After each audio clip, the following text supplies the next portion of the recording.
This is not a kid-friendly show.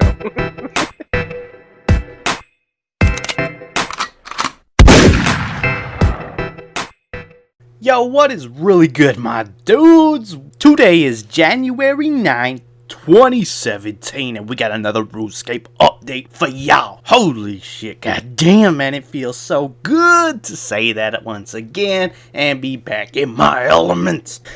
I haven't covered a game update in what feels like a month by now, my god. So without further ado, let's get right into it. Now, today's update is known as the Memorial to Guthix. Now, this is a divination update, and basically you're going to have a memorial that's distinct to your player, and you're going to add to it, which is going to give different benefits and perks to divination. Now, you'll be able to add to it by earning something known as memory strands that will show up in your currency pouch as you simply train divination. And with these strands, you combine them with fragments from Guthix's past that you can find scattered across the game world. Now, combining these will create something known as echoes that you can add to your temple. Doing these will grant you divination XP and will give you a little bit of lore that will give you way more insight into Guthix and who he is and his character makeup. Now, these echoes are what you're going to need to be collecting in order to earn those perks I talked about to help you out with divination. Now, these perks include things like longer durations for wisps when training divination and more XP from collecting from divine locations. Also, you can collect the butterfly wings you're seeing in the video from these echoes, just to have a nice little cosmetic reward for taking part in this update. To take part in this update, you need to head over to Evil's Peak and speak to Orla Fairweather. Or simply just train divination, and when you finally receive a memory strand, it'll have a click on option to teleport you to the memorial spite and then just speak to Orla there. Only requirements is you must be a RuneScape member. Now, those fragments scattered around the game world I talked about earlier are called engrams, and there are 12 of them across the world. Talk to Orla and she'll set you on a path hunting these down. Again, giving you those rewards I talked about earlier. As far as the rewards go, you can only have one of them active at any given time, and you can switch between them once a week after the weekly reset on Wednesday. Once you've collected all 12 of the engrams, you can reset your memorial and start all over from the beginning. Now, this prestige will grant you a chunk of divination XP, and it unlocks the ability to have more than one of those perks active at a time, up to a maximum of 4 of them activated at a time. And every time you prestige, your butterfly wing override will have an increasingly elaborate appearance. Also, with today's update, we see the return of Vic the Trader. Now, this is the one where you can trade in your bonus XP for various different things like outfits, Silverhawk feathers, and other things on Treasure Hunter. Now, he will be around until next update, the 16th of January, so take advantage of him while he's here. Now, there's been some price changes to his shop, but there also has been the following changes. Invention bonus XP can now be traded in. Master camouflage outfit pieces have now been added to the special outfits tab. Grotesque armor and soul gems have been added to the other tab. The price of all special outfits have been increased by 50. Skill training dummy crates can now be purchased. Second batch of the Slayer matches have been added to the store, and dummies next to Vic have been updated with the latest outfit. Now, I said he's going to be trading in XP until next update on the 16th, but he's going to stick around until the 23rd. It's just after the 16th you will no longer be able to trade in your bonus XP, so